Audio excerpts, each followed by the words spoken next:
সার্বভৌমত্ব রক্ষা করবার জন্য প্রয়োজন হলে জীবন দিব, শাহাদাত বরণ করব। কোশ্চিন কালেও আমরা ভারতের, হিন্দুস্তানের কোনো আগ্রাসন আমাদের দেশের মধ্যে মেনে নিব না।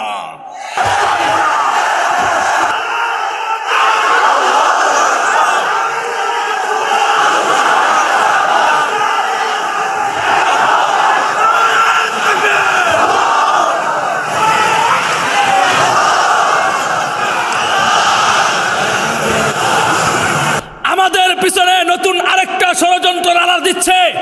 ভারত থেকে গন্ধ পাওয়া যাচ্ছে। মুসলমান আমরা দিন এবং ধর্ম নিয়ে থাকি।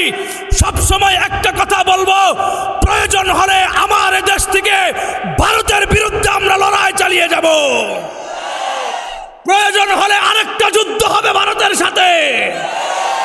কারণ এই ভারতের সাথে লড়াই করে আমরা যদি মৃত্যুবরণ করি, আমরা যদি শাহাদাত বরণ করি, মুসলমান তোমাদেরকে প্রতিজ্ঞা করাইতে চাই, ভারত যদি আমাদেরকে যুদ্ধের আহ্বান করে আমরা তাদের সাথে পিছপা হব না ইনশাআল্লাহ। কথা ঠিক না বেঠিক? ভারতের সাথে প্রয়োজনে লড়াই হবে ইনশাআল্লাহ। এই লড়াই থামবার নয়। রাসূল পরিষ্কার ঘোষণা করেছেন, নাসাই ইবনে মাজার মধ্যে পরিষ্কার ঘোষণা করে দিয়েছেন, কিয়ামতের ময়দানে দুইটা মানুষকে আল্লাহ তাআলা মুক্তি দান করবেন। সেই দুইটা মানুষের নাম হচ্ছে, কিয়ামতের আগ মুহূর্তে মুসলমানদের দল যারা ঈসা আলাইহিস সালাতু ওয়াস সালামের সাথে থেকে যুদ্ধে অংশগ্রহণ করবে, এদেরকে আমার আল্লাহ জাহান্নাম থেকে মুক্তি দিয়ে জান্নাত দান করবেন। আরেক শ্রেণীর মানুষ হচ্ছে, কিয়ামতের আগে হিন্দুস্তানে একটা যুদ্ধ হবে। সেই যুদ্ধের মধ্যে যেই সমস্ত ইমানদাররা মুসলমানের পক্ষ হয়ে ভারতের বিরুদ্ধে ঝাঁপিয়ে পড়বে, শাহাদাত বরণ করলে আমার আল্লাহ তাদেরকে জাহান্নাম থেকে মুক্ত করে জান্নাতের পথে পাঠাবে। কাজে এই লড়াই যদি বিশাল লড়াই হয়, ভয় পাওয়ার কোনো কারণ নেই। আমরা মহেশখালীর এই মঞ্চ থেকে পরিষ্কার বলতে চাই, আমাদের এই দেশের মাটি ইসলামের মাটি। আমাদের এদেশের মাটি এটা হকের মাটি। আমাদের এদেশের মাটি পীর আউলিয়াদের মাটি। আমাদের এদেশের মাটি আমরা সার্বভৌমত্ব রক্ষা করবার জন্য প্রয়োজন হলে জীবন দিব, শাহাদাত বরণ করব। কোশ্চিন কালেও আমরা ভারতের, হিন্দুস্তানের কোনো আগ্রাসন আমাদের দেশের মধ্যে মেনে নিব না। কথা ঠিক না বেঠিক? আপনারা গতকালকে এবং আজকে মিডিয়ার মধ্যে দেখেছেন, সোশ্যাল মিডিয়ায় সমস্ত ধর্মগুরু যারা আছে, আমাদের দেশের সমস্ত ধর্মগুরুরাই আমাদের প্রধান উপদেষ্টার কাছে, ডক্টর ইউনূসের কাছে হাজিরা দিয়েছে। এই দৃশ্য দেওয়ার পর এখন বাম সাইডে যারা আছে ওদের মাথা গরম হয়ে গেছে। কিরে, আমরা চাইলাম ওদের মধ্যে ফাটল সৃষ্টি করার জন্য, ওরা ভিতর দিয়ে এক হয়ে যাচ্ছে। তবে দেশের মাটির একটা গুণ আছে। কথা ঠিক না বেঠিক? আমাদের দেশের হিন্দু ধর্মাবলম্বী যারা আছে তারা হয়তো হিন্দু হতে পারে, আমাদের দেশের যারা বৌদ্ধ আছে তারা হয়তো বৌদ্ধ হতে পারে। তবে মনে রাখতে হবে, ওরা 24 ঘন্টা মুসলমানদের সাথে বসবাস করে। মুসলমানের রক্তের ফুলের গ্রাম তাদের শরীরেও আছে। আমরা আশাবাদী আমাদের দেশে থেকে হিন্দুরা আমাদের সাথে বেঈমানি করবে না।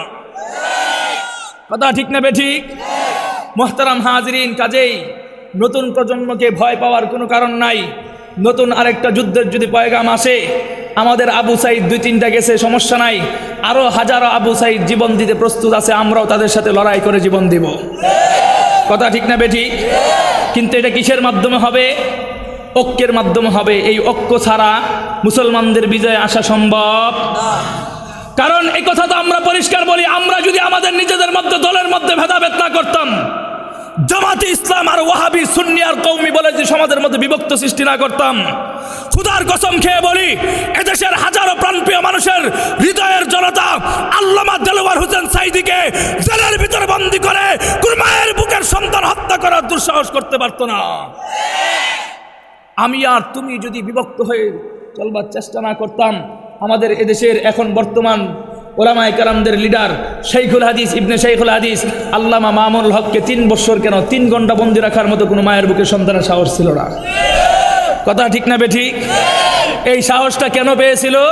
মূল কারণ হচ্ছে আমি আর তুমি জাতি আলাদা হয়ে গিয়েছিলাম। কিন্তু দোস্ত, আমার আল্লাহ তোমার সাথে আমার সাথে একটা ওয়াদা করেছেন, অঙ্গীকার করেছেন। আল্লাহ বলতেছেন, ওয়ালিল্লাহিল ইজ্জাতু ওয়ালি রাসূলিহি ওয়ালিল মুমিনিন ওয়ালিল্লাহিল ইজ্জাতু ওয়ালিরাসূলিহি ওয়ালিল মুমিনিন। আমার আল্লাহ তোমার সাথে আমার সাথে ওয়াদা করতেছেন।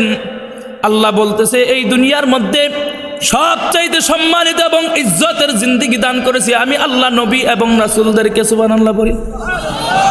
তাদেরকে? নবী এবং রাসূলদেরকে। সুবহানাল্লাহ আওয়াজ আপনাদের মুখ দিয়ে এত আসতে হয় মিয়া, এখান থেকে সুবহানাল্লাহ পড়তে দেরি, রহমতের ফেরেশতা তোমার জন্য জান্নাতের ভিতরে গাছ লাগাইতে দেরি হয় না।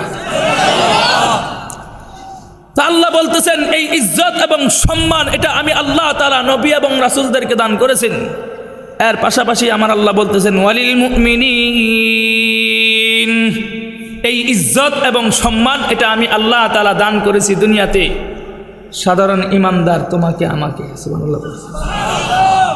তো আল্লাহ বলতেছে তুমি হলে ইজ্জতের জাতি, সম্মানের জাতি। কথা ঠিক না? তো আল্লাহর এই কথাটাকে যদি আমরা একটু ডান সাইডে রাখি আর গোটা পৃথিবীর মানচিত্রটাকে যদি আমরা আরেক সাইডে রাখি তাহলে আমরা দেখতে পারবো গাজায়, ফিলিস্তিনে পৃথিবীর মধ্যে সবচাইতে বড় পরাজিত এবং লাঞ্ছিত এবং অবহেলিত একটা জাতির নাম হচ্ছে মুসলমান। কথা ঠিক না বেঠিক? তাহলে আল্লাহ বলতেছে আমরা সম্মানের জাতি, আর আমরা দুনিয়াতে দেখতেছি কি আমরাই সবচাইতে বড় বেইজ্জতের জাতি। তাহলে আল্লাহর এই কোরআন আয়াতের সাথে তো পৃথিবীর মানচিত্রের কোনো মিল। তাহলে আপনারা কি বলতে চান আমার আল্লাহর আয়াত কি মিথ্যা বলতেছে? আমরা যেটা দেখতেছি এটা মিথ্যা? তাহলে বলবেন হুজুর আয়াতের বিশ্লেষণ কিভাবে করবেন? আয়াতের বিশ্লেষণ কিভাবে করব জানতে চাও? আরে বেটা, আমার আল্লাহ যেই কথা বলেছেন এটা 100% সত্য, কিন্তু আল্লাহ তো তোমাকে আমাকে ইজ্জত দান করবেন। আমাদের বড় ভাবনার বিষয় হচ্ছে আমি তুমি মুসলমান, আল্লাহ তাআলার দেওয়া সেই ইজ্জত থেকে কেন বঞ্চিত থাকি, এটা হচ্ছে আলোচনার মূল টপিক। কথা ঠিক না বেঠিক? কিন্তু আমার আল্লাহর কোরআন আয়াতকে আমরা কিভাবে বিশ্বাস করি? আমরা আল্লাহর কোরআন আয়াতকে এভাবেই বিশ্বাস করি। আমাকে যদি মহেশখালীর কোনো যুবক এসে বলে হামিদি সাহেব আপনি আজকে যেখানে মাহফিল করতে আসছেন এই মাহফিলের প্যান্ডেলের উপরে ফজরের পরে মাথার উপর যে আসমান ছিল সে আসমান আজকে জমিনে রূপান্তরিত হয়েছিল, আমরা সাধারণ ইমানদার চোখ বন্ধ করে বিশ্বাস করে নিব, আমাদের কোনো আপত্তি থাকবে না। আবার যদি কেউ এসে বলে হুজুর আজকে সন্ধ্যার পরে প্যান্ডেলের নিচে যে জমিন ছিল সে জমিন উল্কা হয়ে সেটা আসমান রূপান্তরিত হয়েছিল, আমরা সে কথাও বিশ্বাস করবো, আমাদের কোনো আপত্তি থাকবে না। কিন্তু কথা হচ্ছে সব কথাগুলো আমরা বিশ্বাস করবো, আমাদের কোনো আপত্তি থাকবে না। তবে খুদার কসম খেয়ে বলি শুধুমাত্র মহেশখালী নয়, গোটা পৃথিবীর কোনো গাঁজাখুর যুবক এসে যদি আমাকে বলে হামিদি সাহেব আজকে ফজরের পরে আল্লাহর দেওয়া কোরআনের একটি কালো অক্ষর পরিবর্তন হয়ে গিয়েছিল, আল্লাহর দেওয়া কোরআনের একটি আয়াত পরিবর্তন হয়ে গিয়েছিল, আল্লাহর দেওয়া কোরআনের এক আয়াতের বিধান পরিবর্তন হয়ে গিয়েছিল, খুদার কসম খেয়ে বলি আমরা মুসলমান শাহাদাত বরণ করব, গর্দান থেকে মাথা আলাদা হয়ে যাবে। কোশ্চিন কালো ওই গাঁজাখুর যুবকের বক্তব্য আমরা কোনোদিন বিশ্বাস করতে পারি না।